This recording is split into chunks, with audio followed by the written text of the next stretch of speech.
l'un des domaines sur lesquels nous travaillons à Eudiasic, c'est la modélisation des incertitudes. C'est une problématique très importante qu'on trouve dans, on peut dire, pratiquement tous les domaines des sciences et de l'ingénierie. Donc la problématique, c'est qu'en général, on a des informations partielles sur des questions qui nous intéressent. Et donc le problème est comment modéliser ces informations et comment les utiliser dans des raisonnements et pour la prise de décision. Alors les approches classiques pour ce problème sont basées sur des probabilités. Et une spécificité du laboratoire, c'est que nous investiguons une autre approche qui est basée non pas sur les probabilités mais sur les fonctions de croyance. Donc la théorie des fonctions de croyance, sur laquelle nous sommes, disons, un peu nous focalisons nos recherches ici à Eudiasic, et un peu une généralisation de la théorie des probabilités, et elle permet de prendre en compte des types de connaissances beaucoup plus généraux, donc permet de modéliser de manière assez élégante un très grand nombre de problèmes. Nous avons un positionnement donc, sur cette approche, nous avons une certaine reconnaissance internationale. J'étais la semaine dernière à une conférence à l'Université d'Oxford sur la thématique où nos étudiants avaient le prix du meilleur papier. Donc nous menons des travaux qui sont sur cette thématique d'une part théorique, mais également, comme c'est la vocation de Eudiasic et de l'UTC en général, nous développons beaucoup d'applications. Et nous avons développé depuis déjà quelques années un assez grand nombre d'applications dans des domaines très, très différents de ces travaux. Et notamment, je pourrais en développer 3. La première exemple d'application sur laquelle nous avons travaillé avec la société Solistic, c'est la reconnaissance d'adresses postales. Donc il faut savoir que la théorie des fonds de croyance, un de ses avantages, c'est qu'elle permet assez facilement de combiner, on dit de fusionner des informations de différentes sources. Et là, nous avons notamment appliqué cette approche pour fusionner des différents systèmes de reconnaissance d'adresses postales. Donc il s'agit de reconnaître, de lire automatiquement l'adresse sur des enveloppes. Et typiquement, on a plusieurs logiciels qui ont chacun leurs avantages et leurs inconvénients.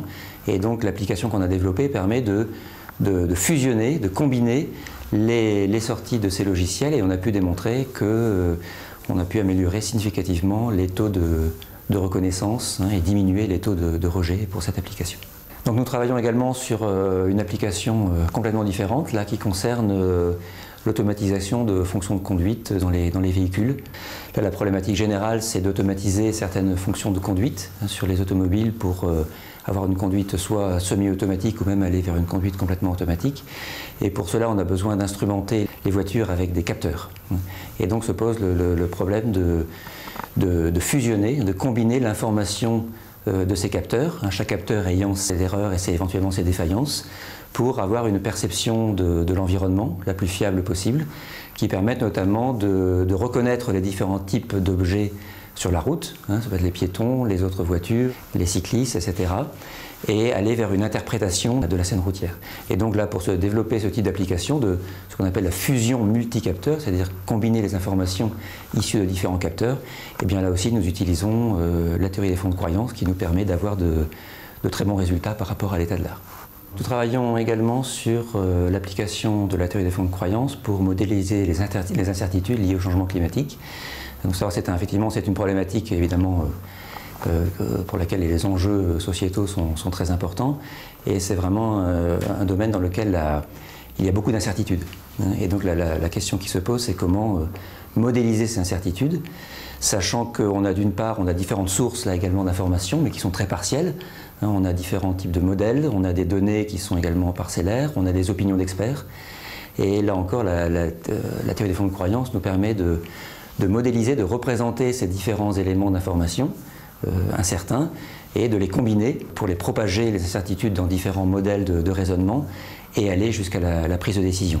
Alors plus particulièrement, nous avons développé donc, une application donc, qui visait à concevoir les digues de protection des inondations en prenant en compte l'incertitude liée à l'augmentation du niveau de la mer. Donc il faut savoir que le niveau marin dépend d'une part des marées et des tempêtes, et puis il y a également une augmentation du niveau moyen des océans qui est prévisible à l'échéance de quelques dizaines d'années, et c'est sur cette composante-là qu'il y a une grande incertitude, et c'est sur ce type de problème que la théorie des fonds de croyance fait la différence par rapport à des approches basées uniquement sur la théorie des probabilités. Donc cette théorie des fonds de croyance sur laquelle nous travaillons ici à EUDIASIC est probablement amenée à se développer, sachant que la thématique de gestion des incertitudes est présente dans tous les domaines de la science et plus généralement de la société. Notamment, nous comptons l'appliquer à de nouveaux problèmes, en relation notamment avec des industriels dans différents domaines, et particulièrement au travers du laboratoire d'excellence MS2T, maîtrise des systèmes technologiques, dans lequel nous sommes impliqués avec d'autres laboratoires de l'UTC, et dans le cadre duquel nous avons des contacts étroits avec des industriels de différents secteurs. Et je citerai deux exemples. On a d'une part la surveillance par des flottilles de drones, sur lesquels se posera le problème de fusionner les informations issues de différents capteurs. Et puis l'autre exemple, ce sont les smart grids, qui sont des systèmes qui permettent d'optimiser la gestion de l'énergie en prenant en compte différentes sources d'énergie.